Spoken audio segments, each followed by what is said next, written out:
اعوذ باللہ من الشیطان الرجیم، بسم اللہ الرحمن الرحیم۔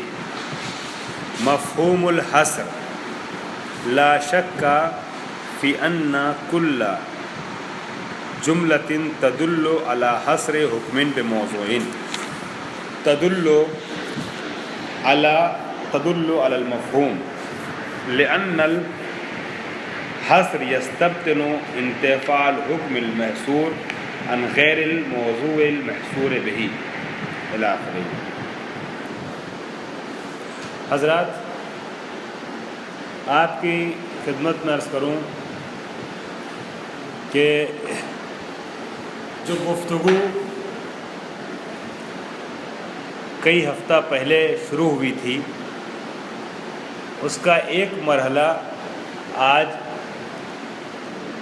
اختتامی منزلوں سے ہمکنار ہے۔ دلیل شرعی، دلیل کی دو قسم بیان کی، دلیل شرعی اور دلیل لفظی۔ دلیل شرعی اور دلیل عقلی۔ پھر دلیل شرعی کو مولانا آپ لوگ بولیے نا، اگر میں اشتباہ کہہ جاؤں تو۔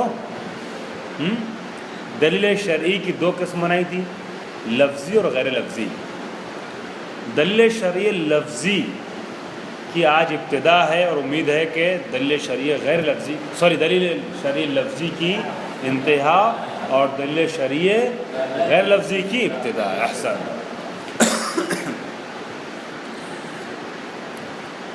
دلیل شرعی لفظی کی آخری بحث وہ مفہوم حصر کے سلسلے میں۔ آپ ایک لفظ دیکھیے گا، ایک جملہ، ابنوں کا ہوا محمد، ابنوں کا ہوا محمد، اور ساتھ میں ایک لفظ اور بھی ہے، محمد ہوا ابنوں کا۔ مولانا عارف صاحب اس کا ترجمہ کیے، محمد ہوا ابنوں کا۔ اچھا، ابنوں کا ہوا محمد، دانش صاحب تو ہوا کا ترجمہ تو کیا ہی نہیں آپ نے۔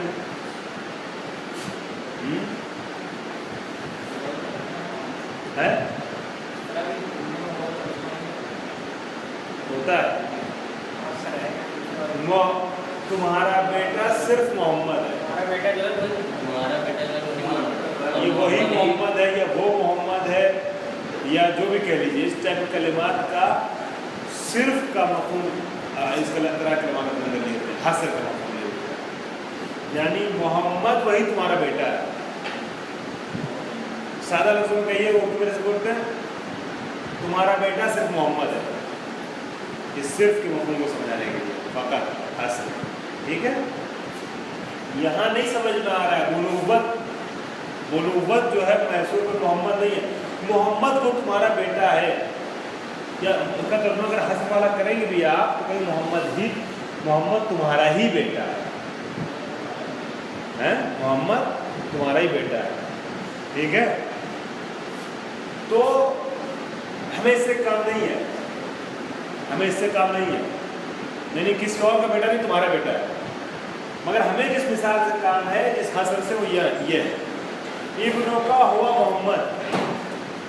1000 بیٹے نہیں ہیں تمہارے، 4 بیٹے نہیں تمہارے، ابنوں کا ہوا محمد، یا کوئی اور نہیں ہے محمد کے علاوہ، تمہارا بیٹا محمد ہی ہے، صرف اور صرف محمد ہے۔ تو یہ جو چیز ہے مولانا نبوت میں پڑھیے گا، ٹھیک ہے، اس کو جو ہے نبوت پڑھیے گا، آپ نبوت میں پڑھ لیجیے گا نا۔ نمبر 2 کی طریقے سے ایک صاحبہ مجلس پڑھ رہی تھی کتاب سے، ٹھیک ہے، یا زبانی، تو ہمیں بار بار کہہ رہی ہیں ابراہیم نے نمبر 2 سے کہا، نمبر 2 نے ابراہیم سے کہا، ابراہیم نے نمبر 2 سے کہا، ابراہیم سے کہا۔ پھر کسی نے اعتراض کیا کہ نمبر 2 کیا ہم جاہل ہیں کیا؟ جب کسی نے اعتراض کیا نمبر 2 کیا ہوتا ہے، نمبر 2 سے لگائے بھی کہ ہم جاہل ہیں کیا؟ کتاب میں لکھا، معتبر کتاب میں، فلاں کتاب، علامہ ذیشان حیدر شیبانی کی کتاب میں ہے، بڑے عالم تھے وہ. کہ دکھائیے کہاں ہے، تو دکھایا جب گیا تو نمرود ہے نمبر 2 ٹھیک ہے. تو نمرود کو نمبر 2 کہہ پڑی ہوئی نہیں. ٹھیک ابراہیم نے نمبر 2 سے کہا، نمبر 2 نے سے کہا. یہاں پر جو ہے یہ ایسے ہی ایک صاحب ہمیں تھوڑی دیر بعد آپ کہیں ملافتہ فرمائیے گا، ملافتہ فرمائیے گا، ملافتہ فرمائیے گا. کسی بھی بھائی ملافتہ کیا بات، ملافتہ کہیں کتاب ہم نے دیکھا تھا ہم کیا نہیں کیا ہے لکھنے والا جانے. ملافتہ جب کتاب کھولے گی تو نقطہ ادھر ادھر ہو گیا تو ملاحظہ آدھر سے گئی ملافتہ. ہمارے مجانی کے امتحان میں دوبارہ دیگے پڑھنے کے لیے دوبارہ تھی مرہ پہ دکانیں مرہ مرہ پہ دکانیں مرہ مرہ بلتا کام. ٹھیک ہے. تو یہ ہوتا ہے، یہ اس طرح کا ہو جاتا ہے مسئلہ. تو یہ بنوت ہے، نبوت نہیں. بنوت محصور ہے کس میں؟ وہ محمد. یہاں پہ یہ کہنا ہی چاہتے ہیں کہ جب یہ کہہ دیا گیا ابنوں کا ہوا محمد، تو یہاں تبھی یہ حکم محصور ہو رہا ہے، تبھی یہ حکم محصور ہو رہا ہے. یہاں پر پھر اس کے بعد کوئی اور ابن سامنے نہیں آئے گا زید کے لیے. دیکھیے میں نے ہلکا سے اشارہ کی مثال سے یہ کیا فرماتے ہیں. مفہوم الحصر لا شک فی ان، مثال سے کیا ہے نا بہت سی چیزیں ذہن میں آ جاتی ہیں پڑھتے پڑھتے. اب آپ جو یہ وطن پڑھیں گے تو مثال دماغ میں آتی رہے گی اور میٹر حل ہوتا رہے گا.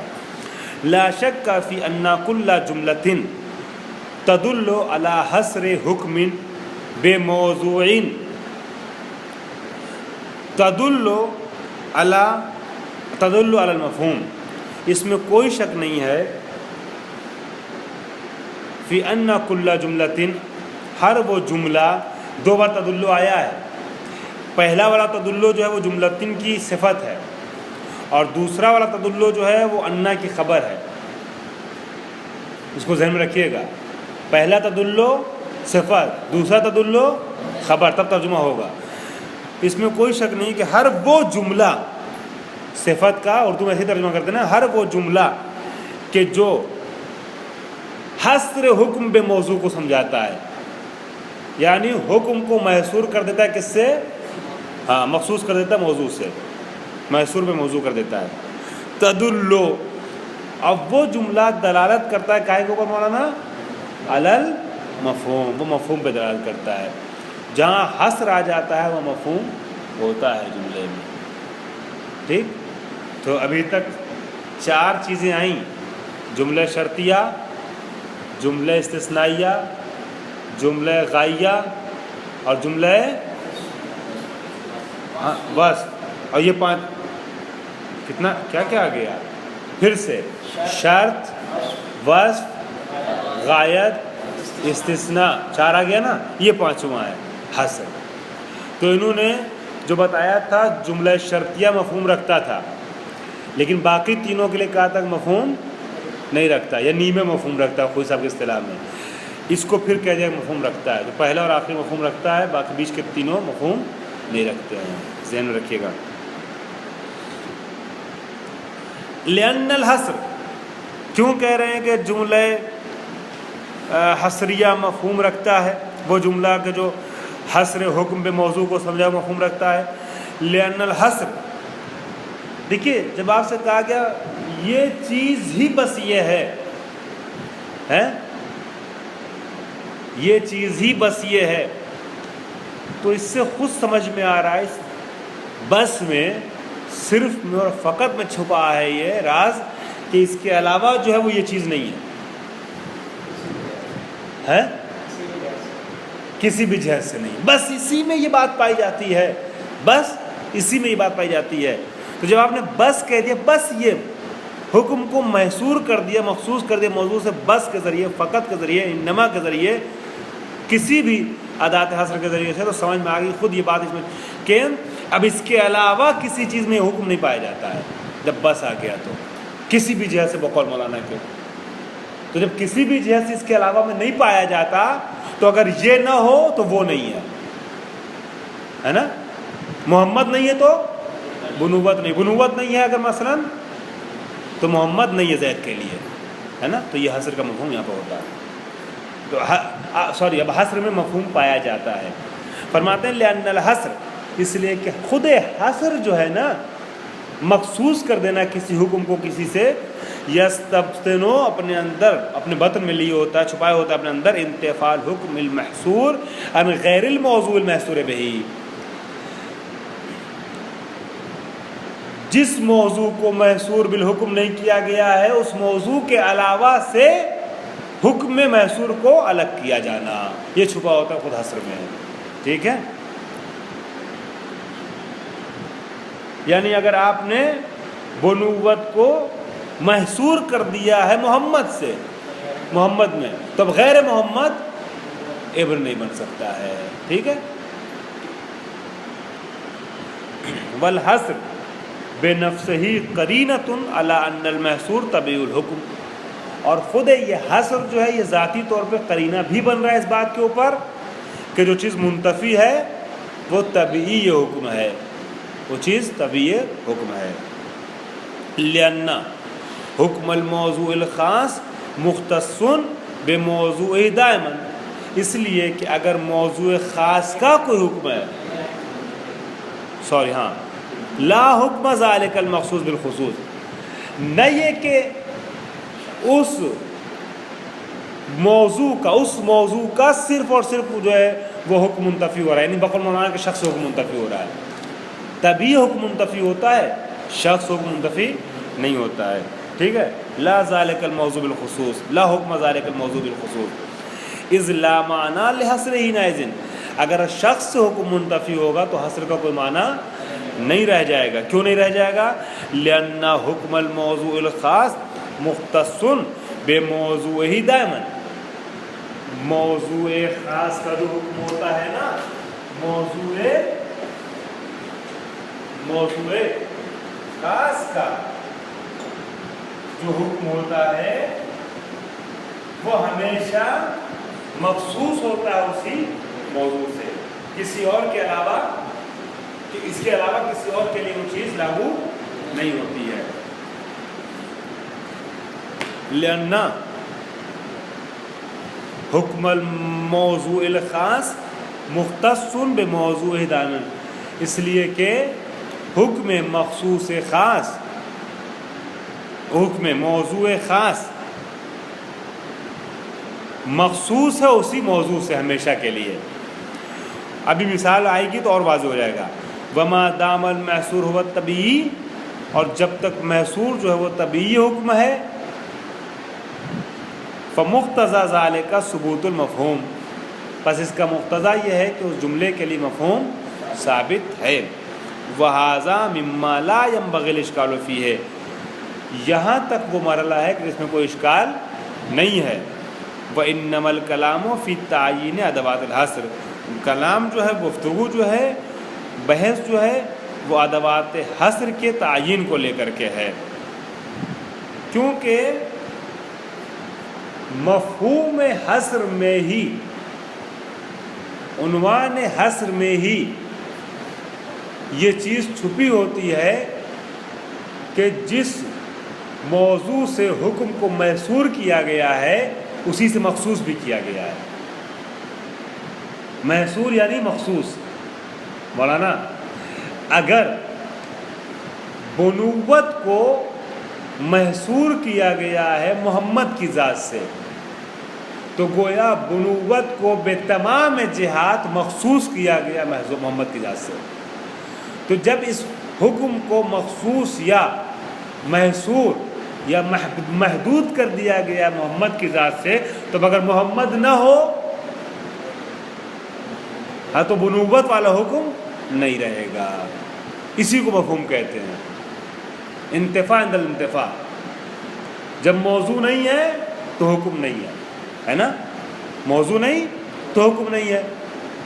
تو جب وہ چیز نہیں ہے جس سے محصور کیا گیا حکم کو، تو حکم بھی منتفی ہو جاتا ہے نا. انتفاع عند الانتفاع